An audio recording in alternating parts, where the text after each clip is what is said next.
Students, next हमारा topic है difference between prokaryotic and eukaryotic cells, page number 66 पे। Prokaryotic cell और eukaryotic cell में सबसे पहले डिफरेंस है न्यूक्लियस के लिहाज से। प्रोकैरियोटिक सेल्स का अगर हम ये स्ट्रक्चर देखें तो यहाँ पे देखिए कोई भी प्रोमिनेंट न्यूक्लियस नहीं है, लेकिन जो यूकैरियोटिक सेल है जैसे एनिमल सेल और प्लांट सेल, एनिमल सेल में न्यूक्लियस जो है वो दरमियान में होता है, जबकि जो प्लांट सेल है लार्ज वैक्यूल की वजह से न्यूक्लियस जो है एक साइड पे चला जाता है। प्रोकैरियोटिक सेल के अंदर जो क्रोमोसोम्स होते हैं ये सिर्फ और सिर्फ डीएनए पर मुश्तमिल होते हैं।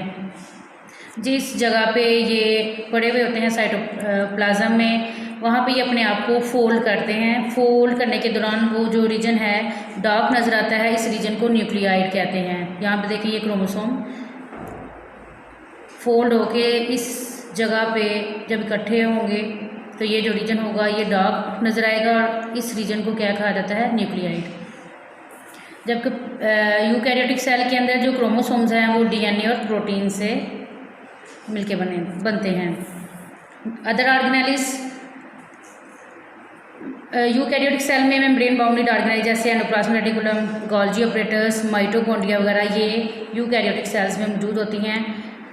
प्रोकैरियोटिक सेल के अंदर ये मौजूद नहीं होती। राइबोसोम जो प्रोकैरियोटिक सेल में हैं वो स्मॉलर साइज़ के होते हैं, और इनका जो साइज़ है वो 70S होता है। एस क्या है, Svedberg unit.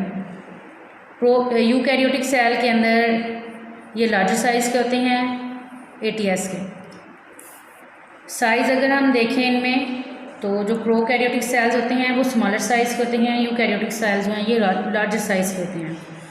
Cell wall, prokaryotic cell के अंदर जो सेल वॉल है वो पेप्टाइडोग्लाइकेन जो कॉम्प्लेक्स है उससे मिलके बनती है। अब ये कॉम्प्लेक्स किसका है, अमाइनो एसिड और शुगर। पेप्टाइड का मतलब क्या है, यहाँ पे अमाइनो एसिड्स, ग्लाइकेन, शुगर। तो अमाइनो एसिड्स और शुगर दोनों मॉलिक्यूल का एक कॉम्प्लेक्स होता है जिसे पेप्टाइडोग्लाइकेन कहते हैं। एनिमल में सेल वॉल मौजूद नहीं होती। प्लांट में जो सेल वॉल होती है वो सेलुलोज की बनी होती है, जबकि फंजाई के अंदर जो सेल वॉल है वो काइटिन की बनी होती है। काइटिन के अंदर दो मॉलिक्यूल का मिक्सचर है, नाइट्रोजन और पॉलीसेकेराइड। इसको आपने सबसे पहले अच्छी तरह समझना है, फिर इसको याद करना है। ये आपका बहुत इंपॉर्टेंट लॉन्ग क्वेश्चन है। अल्लाह हाफिज़।